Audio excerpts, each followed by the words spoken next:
오늘 말씀은 빌립보서 2장 23절입니다.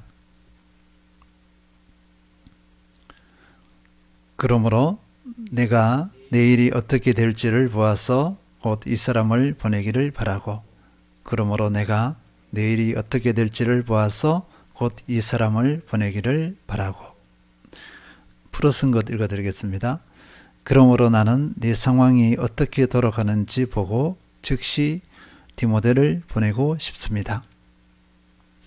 사도 바울은 디모데를 빌립보 교회에 특사로 보낼 것을 정했습니다. 충분한 근거가 있습니다. 한마디로 흠없는 성품을 갖추고 있습니다. 교회를 사랑하고 영혼을 사랑합니다. 그리고 충성된 사람이기 때문입니다. 그러나 디모데를 즉시 보낼 수 없는 특별한 상황에 직면해 있습니다. 바로 사도 바울의 상황입니다. 사도 바울에 대한 재판 결과가 어떻게 나올지 모르기 때문입니다. 사도 바울이 복음에 열심을 내고 있습니다. 교회를 염려하고 있습니다. 이것으로 보아서 사도 바울에게 아무 일도 일어나지 않는 것 같은 그런 상황 같습니다. 갇혀 있는 것 외에는 그저 평안한 삶 같습니다. 그러나 사도 바울이 지금 처해 있는 상황은 죽느냐 사느냐의 일촉즉발의 상황입니다. 재판의 결과가 사형에 처해질 수도 있고 풀려날 수도 있습니다. 미래가 불확실한 상황이라는 것입니다. 우리가 이미 알고 있습니다. 사도 바울은 결국 그 선고는 사형입니다. 사도 바울의 재판 결과는 빌립보 성도들에게 큰 관심사항입니다. 이 결과를 확인하고서 빌립보 성도들에게 사도 바울의 이 상황을 전해주고자 하는 사도 바울의 소망이 담겨져 있습니다. 보통은 이렇게 다 해석합니다. 이 결과를 보고서 이 결과를 가지고 디모데가 빌립보로 가는 것입니다. 이 상황을 가지고 사도 바울을 향한 빌립보 성도들의 마음도 지금까지 기도했던 것을 같이 공유하면서 하나님이 어떻게 인도하셨는가 그것을 인정하고 하나님께 영광을 돌려드리기 위한 그런 내용이라 볼 수 있겠습니다. 어떤 해석을 하든 사도 바울은 자신의 불확실한 미래는 사람을 살리고 세우는 사명, 교회를 살리고 세우는 사명에 전혀 영향을 주지 않습니다. 흔들리지 않는다는 것입니다. 불확실한 미래, 불확실한 상황과 부르심의 소명, 보통은요 자신의 안위가 염려되어서 부르심의 소명을 내려놓습니다. 내 소명은 여기까지다. 이 정도면 됐다. 그리고 모든 것이 결정된 다음에 그 다음에 생각하자 이렇게 합니다. 그러나 사도 바울은 그렇게 하지 않았습니다.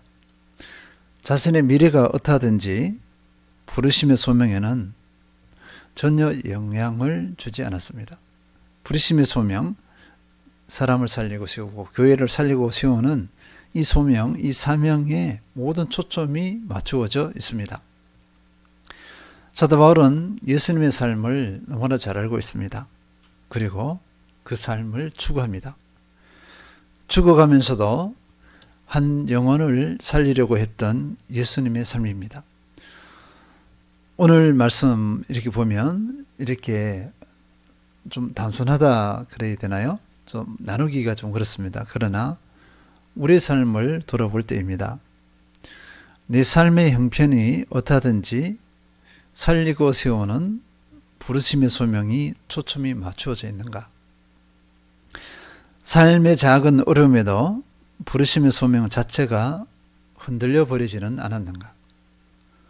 삶의 작은 도전에도 염려하고 불안해하며 부르심의 소명을 잊어버리는 누를 범하고 있지는 않은지 살펴볼 일입니다. 또 내 작은 자존심에 낙담하여 좌절하고 부르심의 소명을 아예 포기해버리지 않았는지 돌아볼 일입니다. 때로는 우리의 마음을 안타깝게 하는 것은 함께 해야 될 우리 성도들 또는 형제자매들 그리고 다음 세대들이 쉽게 포기해버리는 것입니다. 자신의 상황에 쉽게 이 부르심의 소명을 포기하고 주님과 함께하는 동행하는 삶을 살지 않습니다. 이것보다 안타까움이 없습니다. 누가복음 9장 23절 보면요.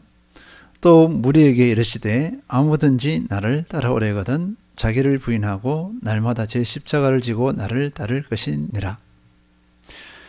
그리스도인의 삶 또는 그리스도를 따른다는 그 삶은 어떤 삶인가? 예수님께서 분명히 가르쳐 주셨습니다. 누가복음 9장 23절 아무든지 나를 따라오려거든 자기를 부인하고 날마다 제 십자가를 지고 나를 따를 것이니라 이렇게 했어요. 자기를 부인하지 않으면 또 날마다 제 십자가를 지지 않으면 예수님을 따를 수 없다.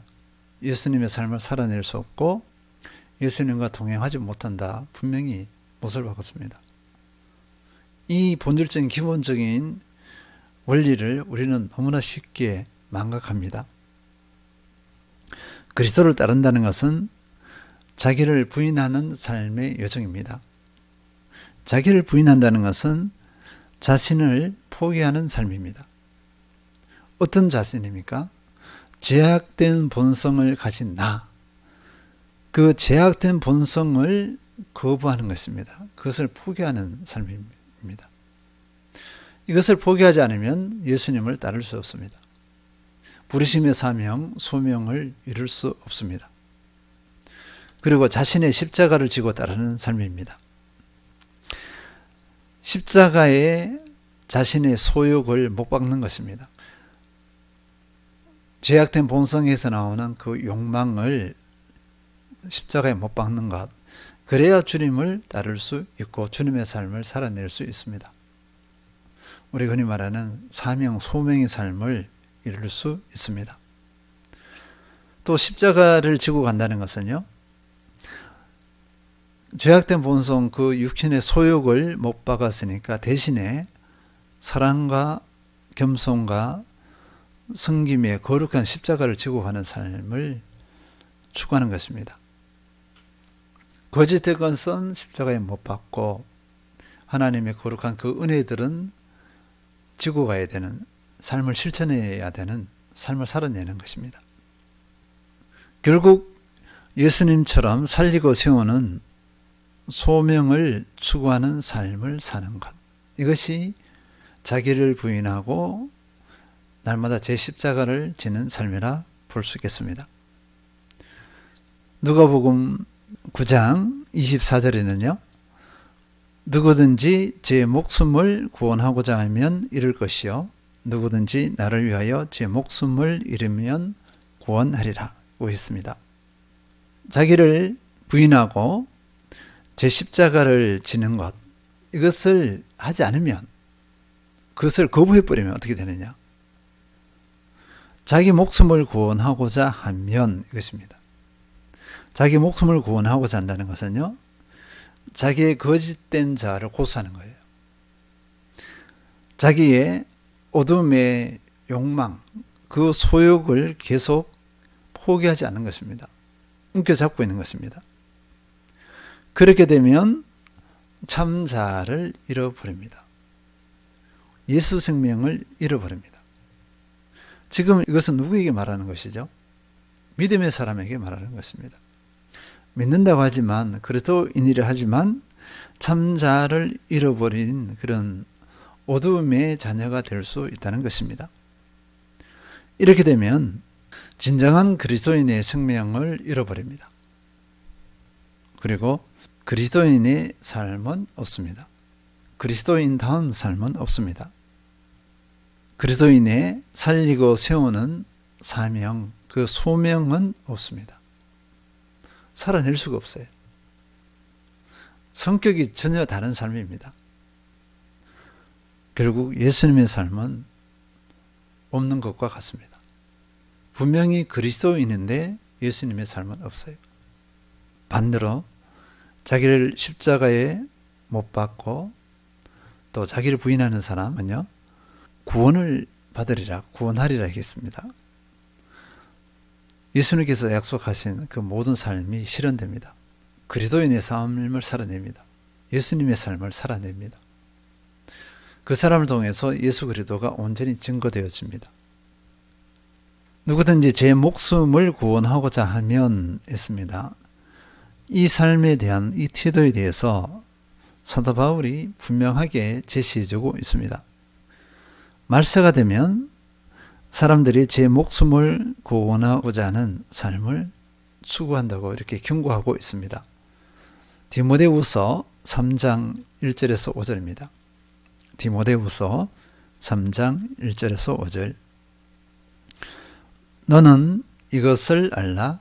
말세에 고통하는 때가 이르러 사람들이 자기를 사랑하며 돈을 사랑하며 자랑하며 교만하며 비방하며 부모를 거역하며 감사하지 아니하며 거룩하지 아니하며 무정하며 원통함을 풀지 아니하며 모함하며 절제하지 못하며 사나우며 선한 것을 좋아하지 아니하며 배신하며 조급하며 자만하며 쾌락을 사랑하기를 하나님 사랑하는 것보다 더하며 경건의 모양은 있으나 경건의 능력은 부인하니 이 같은 자들에게서 내가 돌아서라. 많은 것을 나열을 했습니다. 결국은 이 상황들을 다 종합해 보면 지금 나타나고 있는 현실입니다. 지금 여기서 이 내용이 누구에게 대한 것이냐면, 다시 확인합니다. 믿는 사람에게서 나타나는 현상이라는 것입니다. 믿는다는 사람이 자기를 사랑해요. 돈을 사랑하고 자랑하며 교만하며 비방하고 무정하고 원통함을 풀지 아니하고 절제하지 못하고 등등, 이런 일들이 우리 그리스도인에게서 일어난다는 것입니다. 정도가 심해요. 이 상황을 보면 말세가 가까웠다 이렇게 확인해 볼 수 있습니다. 그래서 사도 바울은 디모데에게 어떻게 경고하냐면요, 경건의 모양은 있으나 경건의 능력을 부인하니 이 같은 자들에게서 내가 돌아서라 이렇게 했습니다. 이런 사람들에게서 돌아서라. 이런 사람들과 교제하지 말라는 것입니다. 이런 사람들과 마음을 나누지 말라는 것이. 왜 그럴까요? 물듭니다. 분명한 삶을 살라는 것입니다. 흔히 말하는 선을 끄라는 것이에요. 거기에 동조하지 말고 같이 올려서 물들지 말라 이렇게 하는 것입니다. 경건의 모양은 있으나 경건의 능력을 부인하는 이런 사람들은요, 각종 악한 것들에 사로잡힐 수밖에 없습니다. 분명 그리스도인이에요. 예배를 드립니다. 교회 여러 활동들을 해요. 그러나 경건의 능력은 부인합니다. 그 속에서 거룩함은 나타나지 않습니다. 그리스도의 모습은 나타나지 않습니다. 다시 확인합니다. 사도 바울은 이런 삶이 되어서는 안 된다고 경고하고 있습니다. 그냥 안 된다가 아니라 강력하게 경고하고 있습니다. 이런 사람들에게서 돌아서라 이렇게 경고하는 것입니다. 그러면서 우리가 확인해야 될 것은요, 사도 바울이 자신을 부인하고 십자가를 질 수 있었던 비결, 지금 감옥에서 사형이 내려질 수도 있고 무죄를 선고받아서 풀려날 수도 있습니다. 그런 절박한 상황 가운데 있어요. 그럼에도 불구하고 자신의 상황은 누가 되지 않습니다. 교회에 대한 염려입니다. 영혼을 살리고 세우는 이것이 모든 것이 초점을 맞추어져 있어요. 당장 내일 사형을 선고받을 수가 있어요. 그런데 여전히 자신의 부르심의 삶, 소명에 모든 초점이 맞추어져 있습니다. 왜 그렇게 했을까? 왜 그것이 가능했을까? 로마서 14장 8절이 그 답을 주고 있습니다. 로마서 14장 8절 우리가 살아도 주를 위하여 살고 죽어도 주를 위하여 죽나니 그러므로 사나 죽으나 우리가 주의 것이로다. 다시 한번 읽어드리겠습니다.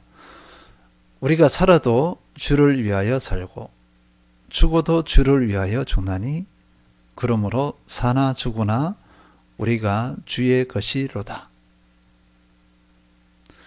살아도 주를 위하여 살고 죽어도 주를 위하여 죽나니 이런 내면의 그 진리가 형성되었으니까 사도 바울의 삶은 모든 것이 그리스도교로 향합니다.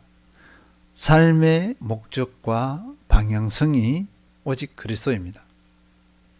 삶의 이유가 그리스도입니다. 나는 주님의 것입니다. 나는 주님의 삶을 사는 존재입니다 하면서 고백하는 것입니다. 그리고 사도 바울은 실제적으로 주님의 삶을 살았습니다. 이제 우리를 돌아봅니다. 나는 그리스도의 사람인가? 그렇다면 삶의 초점이 어디에 맞추어져야 하는가? 지금 내 삶의 초점이 어디에 맞추어져 있는가? 분명히 돌아와야 될 것입니다. 오늘은요, 그리스도의 삶을 추구하는 것에 감사하는 하루가 되었으면 좋겠습니다.